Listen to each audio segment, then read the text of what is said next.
ملتانی مٹی شیمپو کا بدل نہیں بلکہ یہ حقیقی ہربل شیمپو ہے۔ ملتانی مٹی کا لیپ سر کی خشکی کو دور کر کے بالوں کو بڑھاتا ہے اور مضبوط ہونے میں بھی مدد دیتا ہے۔ ٹوٹتے بالوں کو روکتا ہے، بالوں میں چمک اور رونق پیدا کرتا ہے۔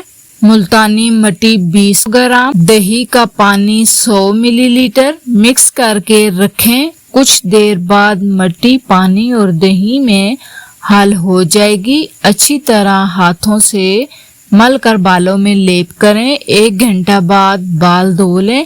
پہلے ہی دن بالوں میں نکھار پیدا ہوگا۔ موسم گرما میں بدن پر دانے خارش ہو جاتے ہیں۔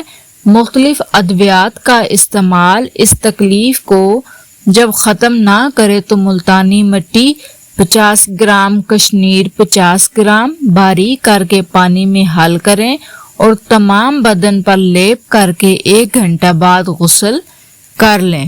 تکلیف کی شدت میں ہفتہ میں 1 بار لیپ کریں۔ بدن صاف شفاف ہوگا۔ برسات کے موسم میں بدن پر شدید خارش، کھجلی اور جلن ہوتی ہے۔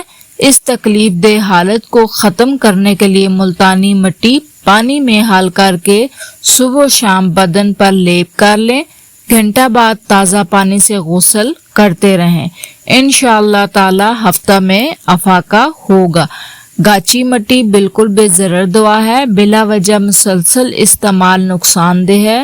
جو خواتین اس کو عادتاً کھاتی ہیں وہ اس کی جگہ سونف منہ میں رکھے۔ رفتہ رفتہ عادت ختم ہو جائے گی۔ حاملہ خواتین اس کو قطعی عادت نہ بنائیں۔ دوران حمل بچہ اور والدہ دونوں کے لیے نقصان کا باعث بنتی ہے۔